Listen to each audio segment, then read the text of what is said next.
With that, maybe we'll kick it off. I think one of the things that we're going to kind of discuss today is it's pretty applicable and it's wide-ranging, right? So, looking at who signed up today, it really doesn't matter if you're a water utility manager, the general cybersecurity professional, engineering individual, or somebody who's generally interested.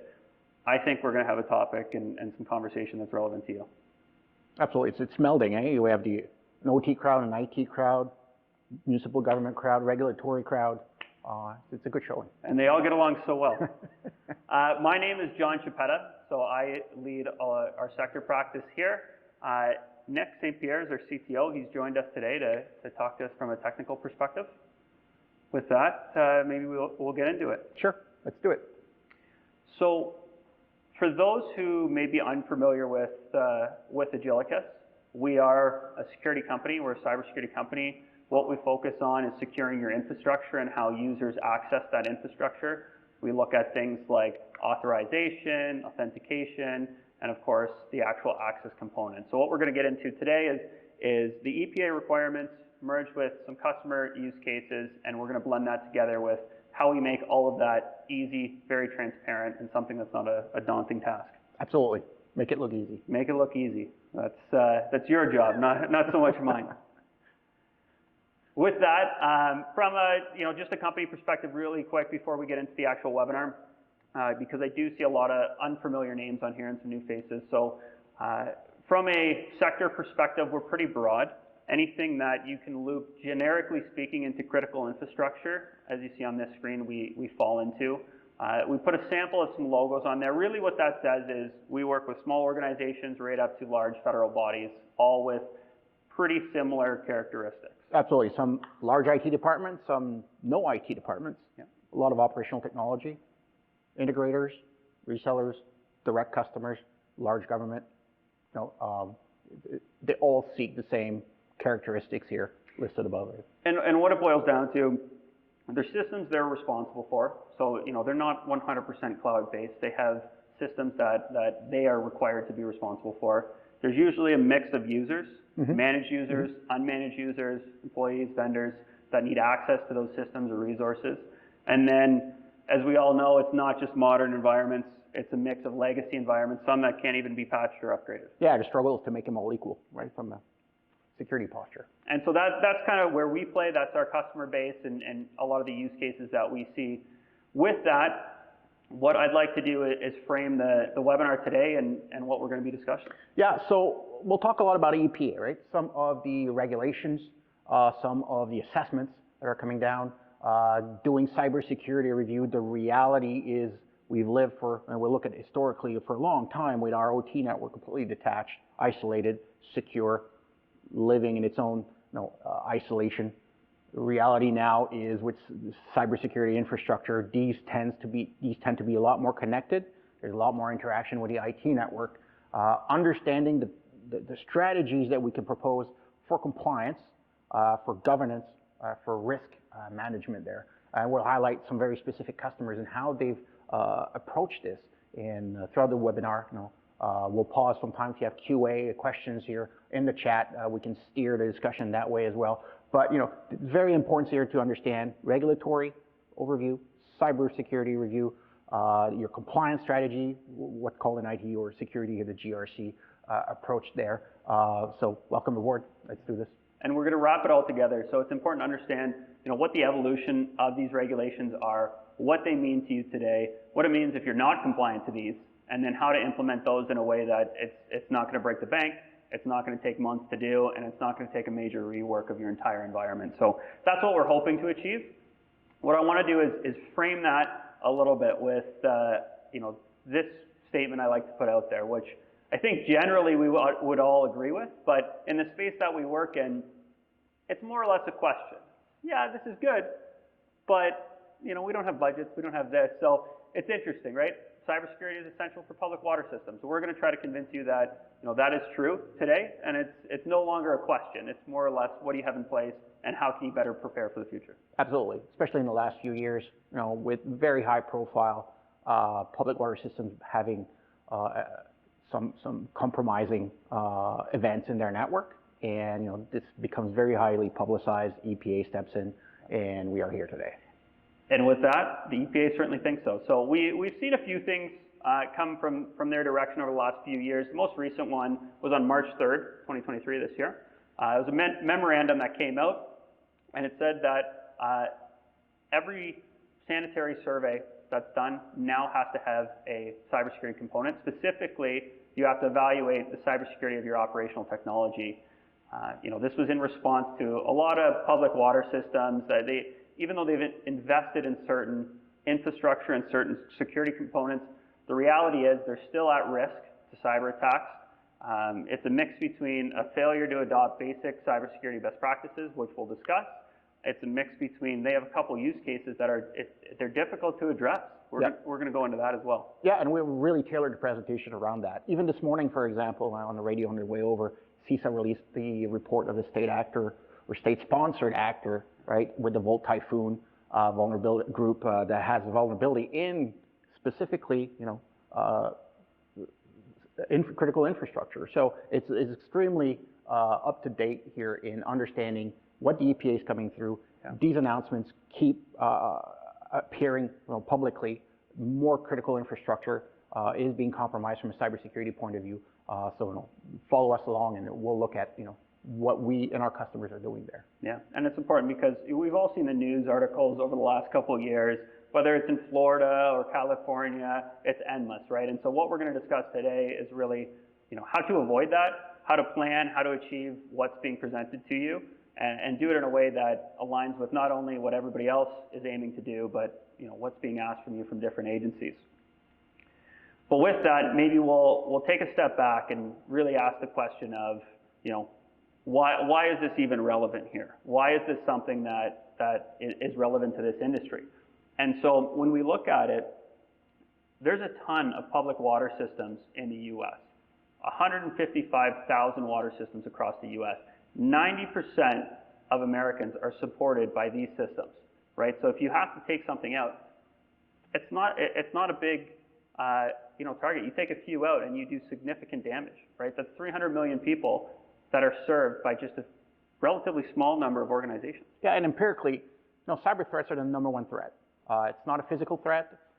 It's not a compromise of information. It's really about the cybersecurity aspect as these public water systems start being a little bit more connected.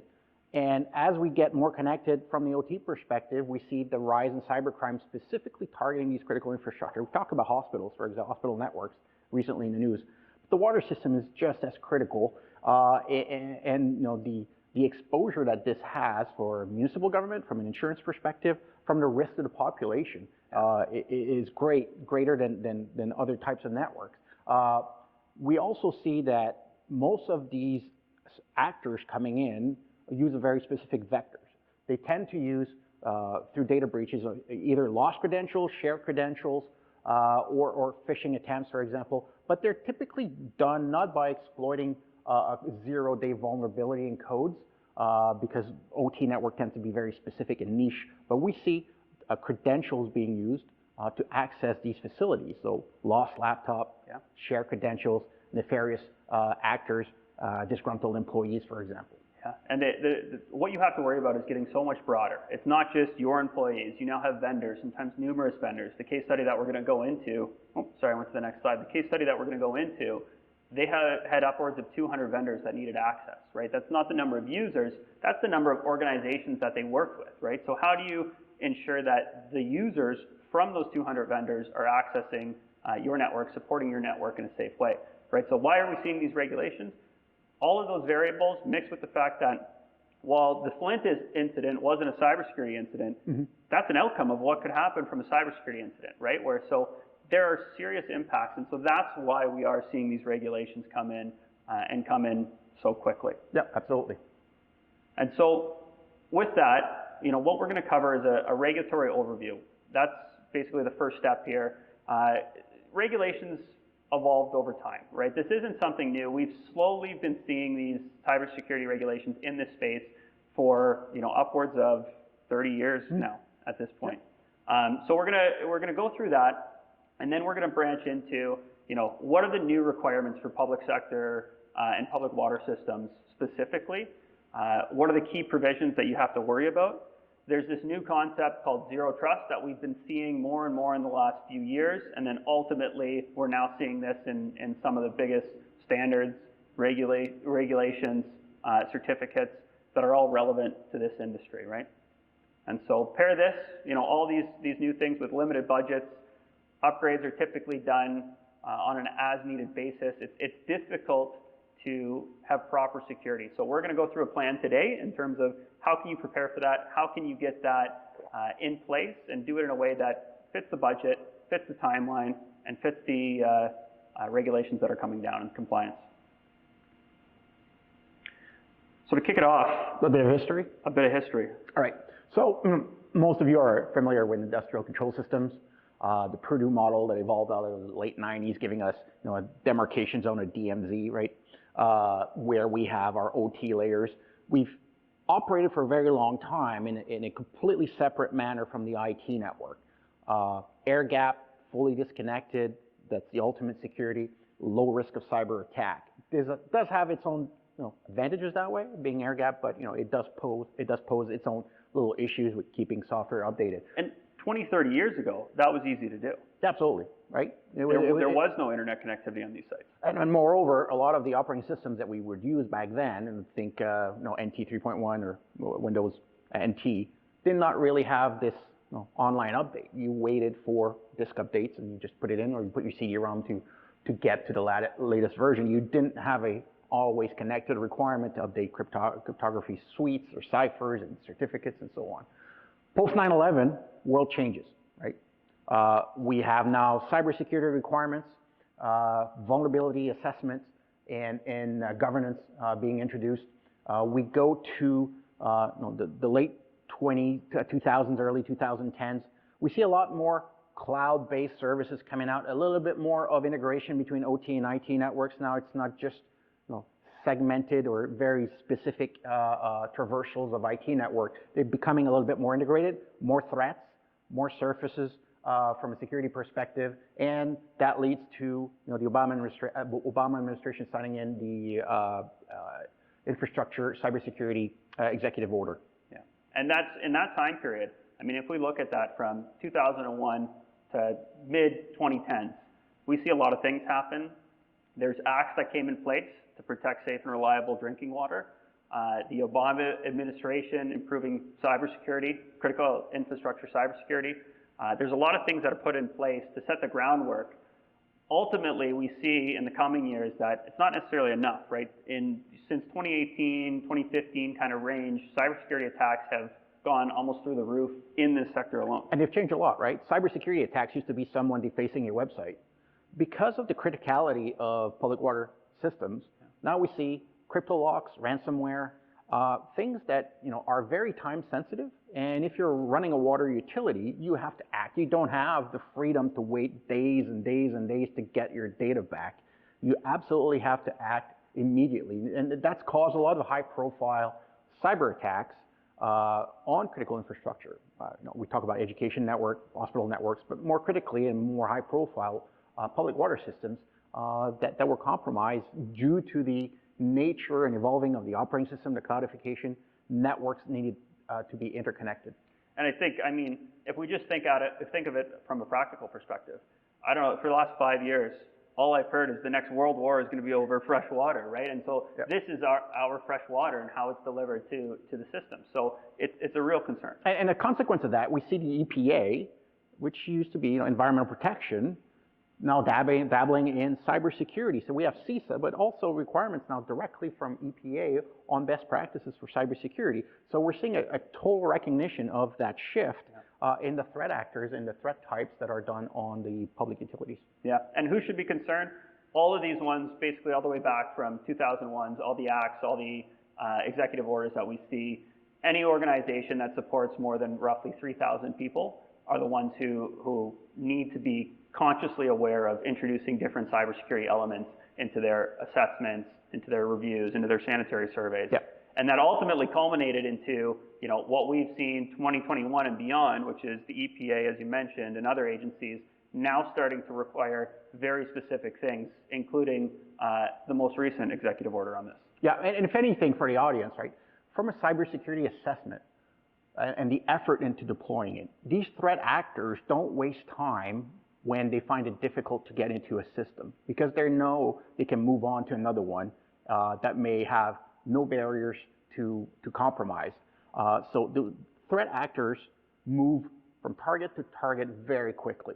Once you have a good cybersecurity posture, the chances are that you're eliminating a lot of the threats, because there are other like entities, for example, that don't have the safeguards that you may have through your audits and through your surveys, and don't have best practices. So protecting yourself starts at a very low threshold to get away from being a victim of cyber attack. Yeah, and so what this all, the most recent development on it, what this is currently culminated in is the executive order improving the nation's cybersecurity. It was issued for critical infrastructure, specifically that critical infrastructure in the US must operate under a zero trust framework. So again, we see this terminology of zero trust being introduced. There's good reason for it. We're going to regroup and come back to that in a few slides. But understand it's all narrowing down to one approach. Yeah, it's a key concept. Yeah, and what that is for is it's simply to reduce the risk, the high risk that these organizations, the critical infrastructure, the stuff that supports our nation, the risk that it has to be, attacked with some kind of online component. And so what that means is that, let's start with a cybersecurity review. So we went into, how we got here, what we're seeing. We're going to circle back to the zero trust aspect in a few slides, but where we're at right now is that March 3rd memorandum that was set out. It was sanitary surveys that are done by the states that, we've all probably went through at one point or another, that are periodically done every few years. They now have to include a component that assesses the cybersecurity adequacy, of operational technology specifically. Tongue twister. It is a tongue twister. I need a break after that one. But what that means is that the states, they impose three options. So the water system itself or a third party can do their own assessment. The state can do an evaluation during the sanitary survey, or an existing water cybersecurity program that's approved through the APA can perform the assessment. But what that is we set the stage of, 90% of Americans are served by a relatively small number of water organizations. Any interruption can cause serious impact. These interruptions, more often than not, now come from a cyber attack. And so this is why we're seeing these. And what we're going to walk through today is basically what that means for you. And so what that means, these are word for word out of some of the documentations. The first one's right from the EPA, the second one's from their memorandum. So a sanitary survey, an on-site review of the water source facilities, equipment, operation, and maintenance of public water system for the purpose of evaluating the adequacy of such source facilities, equipment, operation, and maintenance for producing and distributing safe drinking water. That's what the definition is. That's what it has been. Now, what's being included is the absence of a practice or control, or the presence of a vulnerability that has a high risk of being exploited, either directly or indirectly, to compromise an operational technology used in the treatment or distribution of drinking water would be considered a deficiency. Yeah. And cybersecurity is now in that category. Right. So what happens if there is one? So non-compliance, let's talk about this because it's a ratcheting effect, right? First and foremost, if you are not compliant through what we call the absence, and we can define the absence of being inadequate or not oriented towards cybersecurity. The first one is corrective actions. Those could be identifying all the deficiencies in that survey, repair, replacement, change of equipment,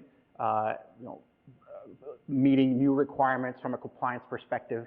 So those are self-correcting actions that you can take. The second one, barring this not working out, fine and penalties. And these could be very severe penalties, financial or others, on a public water system, its executives or its management team, from any lack of compliance to both federal and state level regulations. Then we get to the third one. You have the carrot, the stick, and we get to the baseball bat. The loss of funding. Federal funding or EPA funding for a system that is persistently not being compliant, even after the first two steps, you may risk losing state and federal funding. The last one, after you've gone with the bat, is the naming and shaming, the mugshot. And that's public notification. And this is a little bit more high profile. It's really meant to expose the public utility or water utilities that may not yet, after multiple actions from the EPA, bring the compliance in line. So that would be a enforced decree to inform consumers through publications, for example, of those violations when they occur, and understand the severity of those violations. Those could be court ordered as well, but also listing potential health effect. What is the compromise? What is the potential to the health effects of the civilian population, and what actions the civilian population must take. Very similar to the type of notification when there is contamination of the public water. Think of it now as a cybersecurity event, or not being in compliance from a cybersecurity perspective could drive these same types of notifications. And to be honest with you, these four aren't even as bad as your name in a headline for ransomware attack. Correct. That's probably the worst one. I think from a naming and shaming type of approach is the high profile or nationwide or international profile that we see sometimes in the headlines that are sometimes conflated, sometimes inflated, sometimes made up, but still, the perception here is the reality when you see it as a headline. Yeah. And I'll pause for a second. Don't forget to put questions in as we go. We'll try to address them as we go through, but we'll definitely get to them in the end if we don't get to them. But speaking of that, all this framing leads to the question in terms of, what's considered if we look at that quote on the bottom of the screen in terms of cybersecurity deficiencies, what's considered a deficiency? What do you need to achieve? What actually do we have to put in place? Let's look at that, best practices. And before we get there, let's first look at this. So to understand what we need to put in place, we must first understand where are the gaps, where are the vulnerabilities, what gaps are we being asked to fill, right? Plugging the leaks, as we, so nicely termed it. In public water, any water, wastewater, even municipalities for that sake, there's four main categories that we see. Unmanaged devices and users. So, not only do you have your own employees that are connecting into that network, you now have an integrator, an engineering firm, you have Siemens or Rockwell that need to connect and debug a PLC. There's insider threats. Those insider threats go beyond your actual employees. It's now the employees of your vendors. Yeah, we talked about, credentials being compromised, right? Exactly, right? So somebody, either wanting to get back at the organization, disgruntled employee leaving your company or a vendor's company, and that vendor not telling you. I don't know how many times I ask this to organizations we talk to. It's almost a little humorous now. I always say, as long as you worked at that organization, how many phone calls have you received where it's a vendor saying, hey, one of my employees went crazy, you got to change all the passwords? The answer? No. Haven't received any. Exactly. Sometimes it's in your workflow, sometimes it isn't. So, and then I ask the question, how many times have you had or have heard of a disgruntled employee? All the time. And it's certainly more than zero. And so, those don't line up, and that's what we're looking to address. And so the third one, legacy systems and interoperability, which is difficult to say, but many water systems, they integrate with multiple different things. The city's IT department sometimes, cloud environments, you're introducing new elements.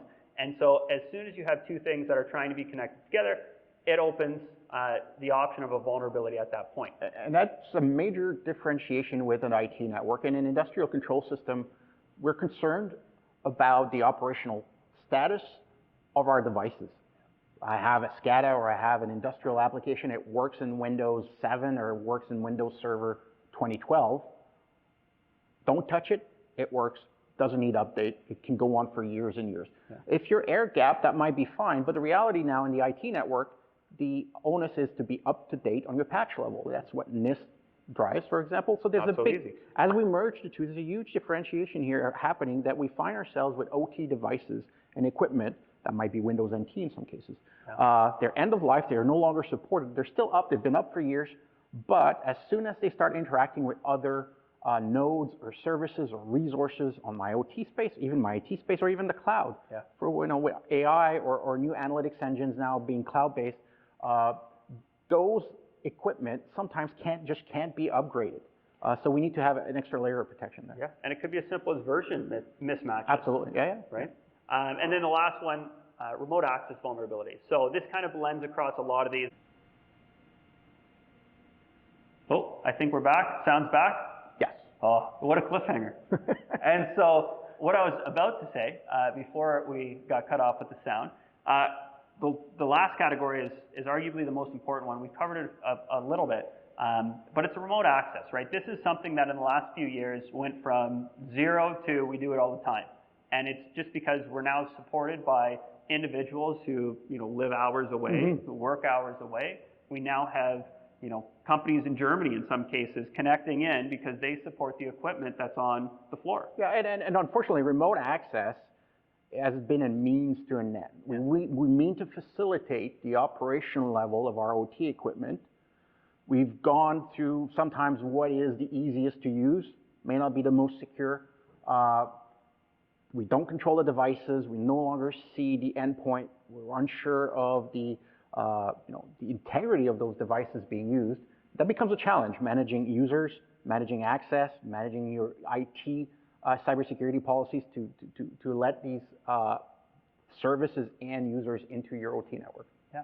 So let's get a little tactical here. Yep. We've talked about a few things. We've talked about the requirements coming down, why they're relevant. They're not coming out of nowhere. It's been building over time. What we're shooting for, things like zero trust, which we're going to start to explore. Why we're shooting for that, why it's relevant to this sector, what the gaps are and the specific vulnerabilities that we're going to talk to. With that, let's get into some very practical aspects of it. And so maybe, Nick, do you want to run through these? Sure. So let's look at what the best practices are when we talk about cybersecurity.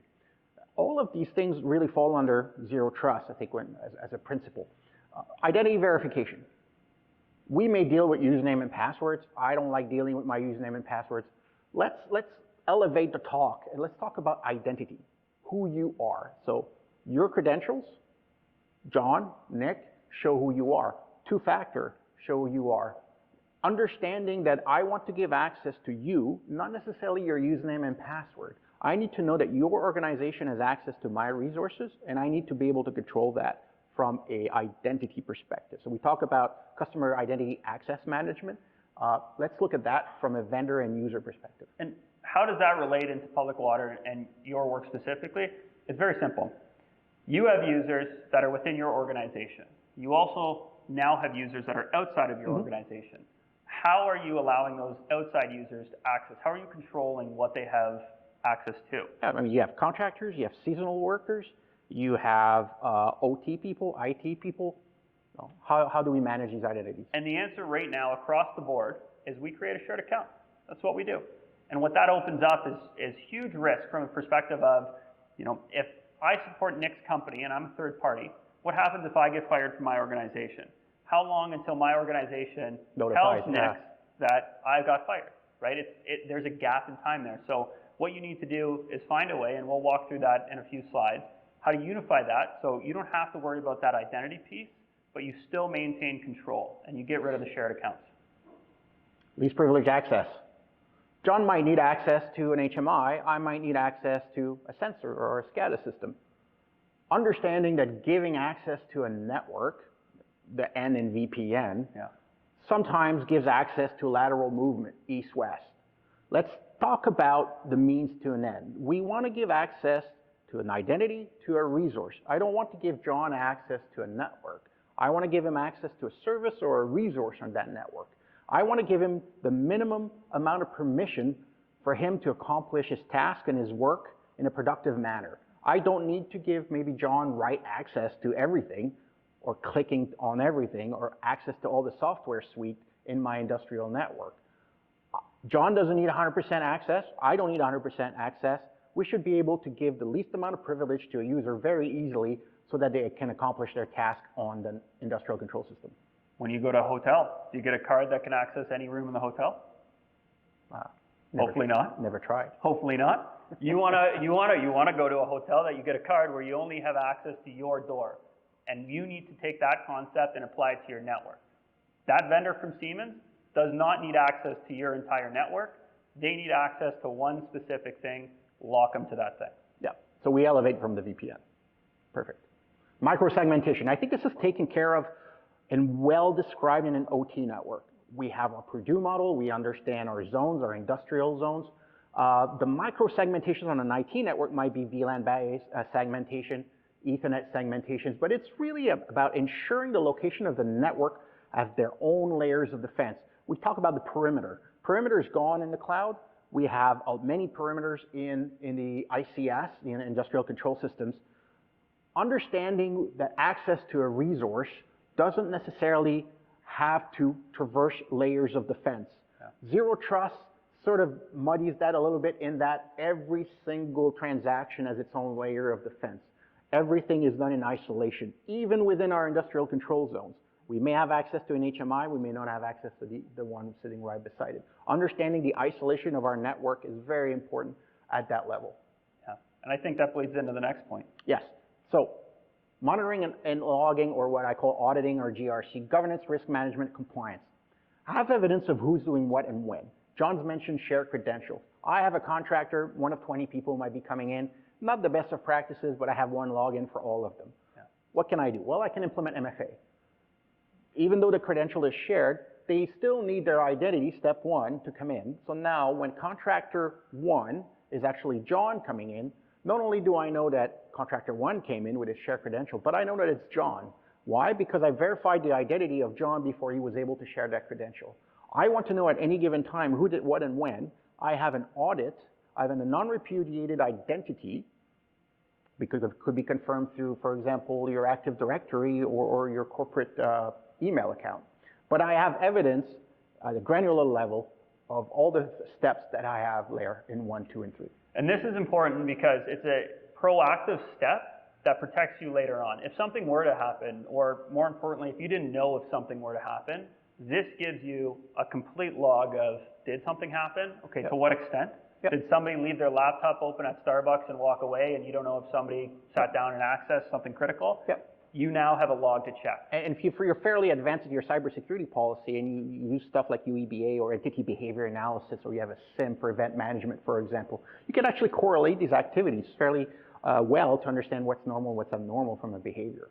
Absolutely. Let's talk about vendor access management. So I want to give access to John to my network. I shouldn't have to create an account for him on my own network, in my own Active Directory, or in my own Office 365. I should be able to use John's credential, give him access from all the steps that I see above there.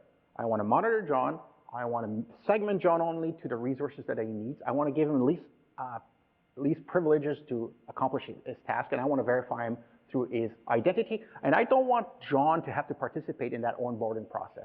I simply want John maybe to request access to a resource, and I want to tell John, yes, you have access now to this resource, and access them as you may. All of the previous steps have been implemented without John's participation in that workflow. Yeah, it has to be simple. You know, think of it from the vendor perspective.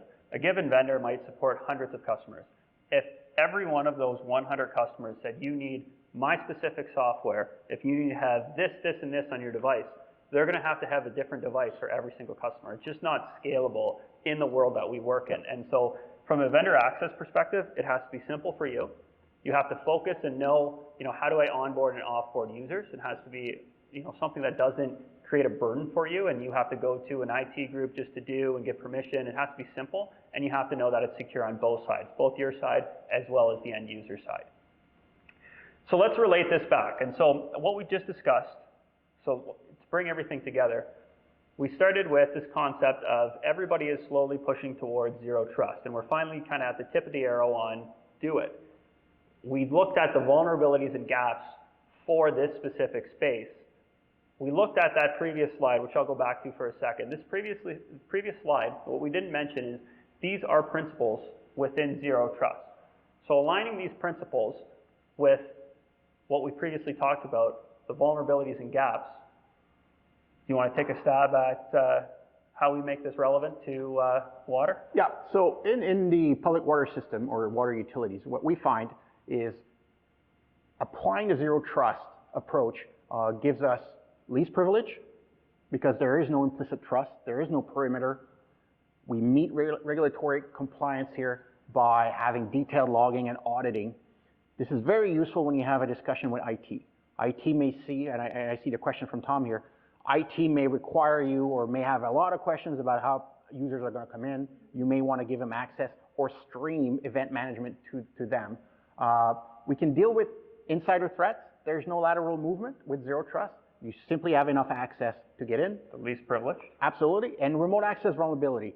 You want to unify the way your workers are accessing both your resources, maybe your off-prem resources and in the cloud, or maybe your on-site employees versus your off-site contractor, and understand the security status of their devices, lock down the access that they have, again, least privilege, micro-segmentation, all of this is covered in Zero Trust. And relate it back to identity in the sense that it now verifies who they are, what they have access to throughout their engagement. So we're pairing. We're no longer at username, password, network. We're at identity and resource. Yeah. And so we went from the you walk in the hotel, go anywhere you want, down to you only get access to this one room. Correct. And we verify that with your key card in the hotel example. I'm going to, looking at the time, I'm going to probably go quickly through a few of these slides that we have here, just so we can get to the case study and make sure that we deliver that to you. What this is just saying is regrouping on the fact that it's not just us saying that, it's not just certain standard bodies. This is a former director of Homeland Security. They looked at air gaps within this network, and they fundamentally found that they don't exist. Even though you think they exist, as soon as you spin up a VPN to a vendor, as soon as a VPN's in place to, from a wastewater facility or water facility to another facility, that gets blown up. So all that investment is gone. So this is just to root it in the reality of, what we think is there might not always be there. If you want to move on to the next slide, you'll see, for example, most of these eureka moment or oh my God, what's happening on my network moment is really through the survey. Looking at your network and doing an audit just to see if you're meeting these requirements typically uncovers a lot of deficiencies. Yeah, and so all that to say, the surveys and the updated cybersecurity aspect of it, it didn't come without mixed responses from the industry. And so basically, everything has revolved around questions of scalability, how long does it take to implement? We all know the budgets are not huge. We're not talking about Apple or Google implementing something here. These are very fixed budgets, resource constraints. And so what we want to do on this next slide is give you a checklist. If you have to get to step one, if you need to get this done, what are the 10 best questions or so that you need to ask yourself? Let's run through them. So, how do I provide remote access today? Maybe you're completely air-gapped, your system is out of date. You do have eventually a requirement to provide remote access either through contractors, third-party, work from home. How do you do that today? And what's the compromise, or is there a compromise from a cybersecurity or security posture you need to do? Do you require multi-factor? Do you require it for your employees? Do you require it for your contractors? Which two-factor or multi-factor authentication is acceptable? My personal choice, I don't like SMS. Too many compromises or SIM card swaps, for example. How do you enforce that with third party? Do you know that their Active Directory or Office 365 within their organization enforces MFA? Is that MFA shared, for example? How do you separate your users and the privileges in account? Do you do it by domain? Do you create internal group? Do you buy license seats in Active Directory and so on? And how do you use or employ shared accounts? Do you create a shared account per contractor or per entity, per contracting entity, for example, or per seasonal workers? How do you go about in your workflow to disable access to an account or a network or to the resources we talk about it when it's no longer required? What's the delay there? Do an exercise. Look at the last time you were asked to disable an access for a third party and actually go back and see when did that third party actually get disabled at that organization, and what was the delay for you to learn about it? Do you have security logs? Do you have audit logs for both IDS and IPS, for example? Have you ever had to do an audit or an investigation for potential compromise? Contractor left a secure device or laptop at the fast food restaurant, got in his car, came back 20 minutes later. Did you ever find out? And if you found out, how long after, and what was the result of that investigation? Do you have logs proving that attempts were made or not made into your critical infrastructure? What encryption cipher suites do you use? We talk a lot about OT networks and air-gapped systems. A lot of these devices are even no longer able to establish TLS connection to the public internet. Their root certificate of authority have expired a long time ago. They're no longer getting Windows update. You can't even do HTTPS. They don't support TLS 1.3. They don't support the recommended list of cipher suites to maintain confidentiality. Do you know how up-to-date these systems are? And if they're not, how would you go about protecting them from perimeter? We talk about microsegmentation. The last one is, how do you segment your OT from an IT? Now, the reality is we've operated with a DMZ between the OT and an IT. There's now more and more requirements, even with smart SCADA systems, for the simple purpose, for example, of licensing themselves, need to go to the internet and retrieve a license via a proxy, for example.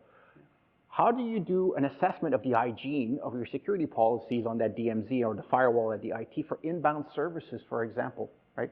Are you allowing explicitly any inbound connections? If not, do you have an up-to-date review of what those exceptions are on your network? Yeah.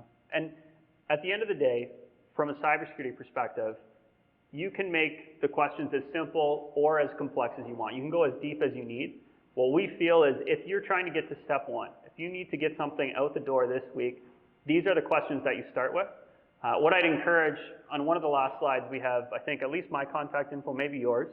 If you want some help with this, feel free to reach out and we can walk you through this, take more time, explain why we're seeing these questions, or why we're posing these questions, what we've seen. More than happy to go into detail on these. But at the very least, screenshot this, start with these questions, and then branch out from there. With all that, this is what I want to really get into, and it's the summary. And I wanted to make sure we have enough time for that, which I think we do. And this is, we've talked about a lot of things. We've talked about new requirements. We've talked about sometimes confusing topics and best practices that are relatively new and unfamiliar for some. How do we put all this into practice? Let's look at this. Go. So for this, we're going to use an example of one of the customers we worked with quite closely in the Midwest.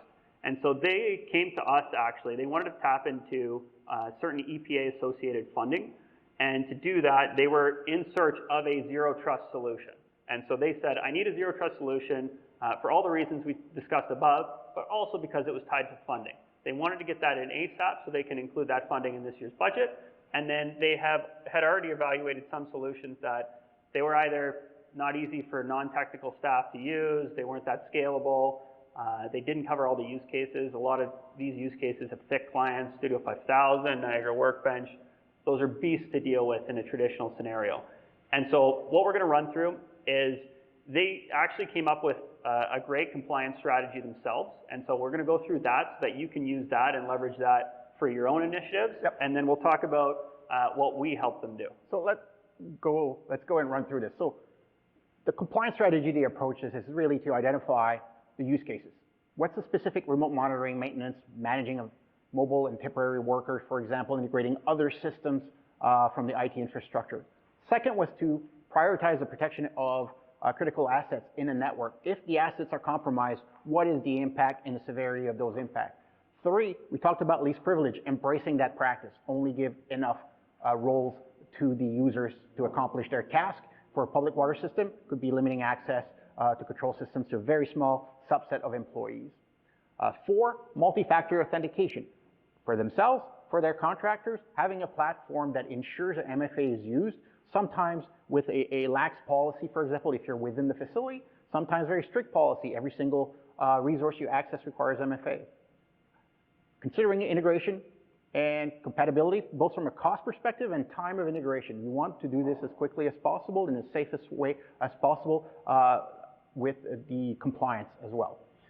Real-time monitoring and audit, we looked at that. You know, what's the timeline between the workflow of enabling and disabling users. Scalability, 1 user, 1,000 users, shouldn't be any more difficult to manage here for the number of resources that they may have and adapt to that scale. Think cloud, for example. Regulatory compliance, very important. GRC, we talked a little bit about that. The ability to perform regular audits on on request. I want to see last month's audit. I want to see how my system is being used, who's using what, and so on. And last one is really the goal here is vendor support and expertise. I want vendors to be able to come in. I want the vendor to do so easily in a secure way and access the resources that they need to in the public water system so that they can be as efficient as possible. And these what you have under these categories and how you answer it is going to vary organization by organization. Define your use cases. This customer, they needed remote monitoring. They had vendors. They had 200 vendors that either remotely monitored, managed, troubleshooted, or supported that environment. They had temporary workers. They had this network connected to the city's IT infrastructure as well as an engineering cloud environment to stream data. Those use cases will change. You know, from a lot of the other ones on the list, it's what you want to achieve, right? So from a multi-factor perspective, they actually already had multi-factor for their own employees, but they couldn't extend that to vendors. So one of their needs was, we need to extend multi-factor to our vendor organizations. And so yeah, let's look at that. We help them do that. So actually, before we jump into that directly, what was their primary need? What I want to make sure that comes across, you know, their primary goal, while they're trying to achieve the EPA compliance, their primary goal was secure remote access. They had systems that in a perfect world were not connected to the internet, but that wasn't the reality. They were connected to the internet for various reasons, and users needed remote access. They need to support these environments. So the primary need here was, we need secure remote access in a way that complies with these requirements. What were they using today? What fundamentally a lot of our customers use today, a VPN. Why is that bad? Is they were leveraging that for both internal and external employees, vendors. That was providing the opposite of zero trust, too much trust. That was the key card for the whole hotel. They show up at the network, they log in with their credentials, their shared credentials in most cases, and they get access to everything or nothing when the VPN's off. It was too much trust, too much network access, and then that broke the air gap that they invested so much money in. I think it was the Verizon APN that they had? FirstNet, that's what it was. And so it was a serious challenge, right? So what we did is we brought something quite unique to them. Yeah, so let's talk a little bit on the right side here. How do we provide secure access in a privileged manner?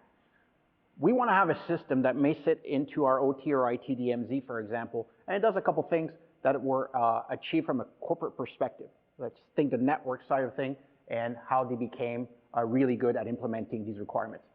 Outbound connection, very clean security posture on the firewall, nothing listening, nothing inbound. The only device that connects outbound connects over TLS. It's a known IP address. It's to a known service name. Even if you have a very restrictive outbound firewall, you know, they were able to not have any inbound connection, very secure from a port scanning, very secure outbound connection to a known host. Fine-grained authorization. Every single user here has its own privilege listed, able to audit it off the public internet. None of these systems here are accessible from the internet, continue to be air-gapped. All the devices that you see on the right-hand side still don't have network access, fully segmented by zone, and providing enhanced security for the remote access. From a user perspective, completely simplify the user experience. For a vendor, for an employee, as long as they can open up a web browser and sign into their email, we handle the rest. All they had to do was put the user's email into the system. Everything else is automated. At the end result, if they wanted multi-factor, they could turn it on for whatever group they wanted. Yep. They didn't have to install any software to do it. Everything just worked. The only difference is periodically that user has to prove who they are by signing into their email. Yeah, we talked about workflow. Internal users use their internal email. Contractors use their contractor email. Specific vendors use their vendor identity. All in all, we get the big picture. From an end-to-end perspective, what we did is we put a little piece of software in that network on the right side that created an outbound-only connection. At that point, that site did not exist on the public internet. And it didn't matter if it was a cellular site, you know, a regular, you know. Any access. Any access. Starlink, you name it. Multiple access. That site does not exist. Now, what we do is when a user needs to access something, they prove who they are, they open up a web browser, prove who they are, the system knows what level of access they have, and we take two outbound-only connections, stitch it together to make it look as if that user was connecting from directly on that network, except from a security perspective, their traffic, unlike the VPN, no longer goes through that network. Yeah, and the experience is exactly like you would log into a platform with your existing credential. Yeah. It's the same Office 365 login, the same G Suite login, the same OpenID Connect login. So the delivery of the service is done completely transparent. Notice there's no client on the left-hand side. The user accesses with their software, with the portal. Everything is done transparently. And again, the use case doesn't matter here. We're agnostic to the use case, whether it's a thick client, whether it's RDP. We have a great way to do VNC extremely securely. The use case doesn't matter. We make the user experience seamless. We take all the security that should be handled in the network End to end. and automate it. Yep. Done. And so what the city was left with then is their air gap was actually put back intact. So if you've dealt with VPNs, John's mentioned access to the network, this is the huge differentiator. Every single user is segmented into accessing the only resource that they can have access to with the least level of permission to achieve the task that they're entrusted with. You may have access to an HMI, but you don't have access to anything else on the network. You may even have restricted access within that HMI over the platform. Yeah. Sometimes, organizations give view-only access to external individuals, right? So that individual can monitor what I'm doing, what the environment is doing at all times, but they can't access it. They can't do anything with it. And you preserve the network diode, you preserve the air gapping. None of these services need to be exposed to the internet. And so at the end of the day, the value for our customers, enhanced security, they instantly deploy Zero Trust framework, and we're talking in hours. This is not a week or a month or 3-month project. This is an hour. And the adoption is very quick because the experience from the client doesn't change. Exactly, right? If they're used to using TeamViewer, no problem. They do the exact same functionality just through a web browser. Correct. And so what you do is you keep that air gap intact, but you also increase the operational efficiency of it. Your vendors get access when they need access. Yeah, so with these 3 principles of Zero Trust, right, you protect all your vulnerable systems and infrastructure that might be out of date. You avoid the shared credential conundrum, right, the insecure connectivity, the TeamViewers of the world. You provide remote connectivity over any individual system with least permission. You meet your compliance requirement. You preserve your diode from a network perspective, your air gap, if you want to talk about it. Your system can self-update in a very secure way. You continue to have an OT network that is air gap from a node perspective. You have a detailed audit, detailed evidence of who does what and when. That's completely non-repudiated. You can stream that into your IT event management system, for example. But also, you deploy this in a high availability / business continuity system. Continuously available, not susceptible to network changes. Some customers use SD-WAN, multiple backups, for example, for internet access. You don't want to deal with that. You don't want to deal with the IP addresses. You want the system to be up and operational. And you don't want to deal with user problems either, to be honest with you. It has to be seamless for them. These are not always technical users, right? Correct. So I want, not technical, I want John to log in exactly the way that he does to check his emails in order to get to an HMI. And when John is no longer with the company or the contract is up with that specific contractor, I just simply want John to no longer have access to that resource based on his credentials. So at the end of the day, what we wanted to cover on this webinar, what are the new regulations coming in? How do they impact this specific group? What do they mean? What do you actually need to achieve? Those 5 recommendations that we talked through from a Zero Trust perspective. There is a very easy way to do that, which I hope we highlighted. And all that revolves around the greater risk that we're seeing within this space, largely due to the common practices that we see across many organizations. Shared credentials, VPNs, and fundamentally, that's what's causing a lot of the news headlines that we've been seeing. Yeah, at a minimum, I hope people took a screenshot of our checklist. Yep. This implements a lot of the questions that are solved with Zero Trust and an approach like we have. And within a very limited IT budget, sometimes that's the constraint. And if you go through that checklist, you'll find a way to meet your minimum regulatory requirements. And so what we put up here, so my email address is there, john@agilicus.com. Feel free to reach out to me, whether you want that checklist, you want the presentation, you want to have a conversation about understanding this a little bit more, or maybe a specific aspect, or what we put up here in terms of trial access. Sometimes it's how do I talk to my IT department? Yeah, and in this time, what we found is hugely valuable is, when time is constrained, when budgets are constrained, we want to make available our platform. If you want to try it, again, we're set up in an hour, but we're also going to do zero commit onboarding support. So, myself, Nick, can jump on a call with you, walk you through the setup. Minutes. Yeah. Walk you through the setup, deploying it, and we'll hand you the keys to the Ferrari for a little bit to try it out too. Ferrari? We have a Ferrari? Hey, that's what I refer to it as. I want to thank everybody for joining the webinar today. If you'd like more information on the topic, we have some great stuff on the Agilicus website. We have some fantastic white papers. Feel free to reach out to myself directly. My email is right there. Or, of course, reach out to Nick if you have his contact information as well. Thank you. Okay, thanks, guys. Oh, stiff.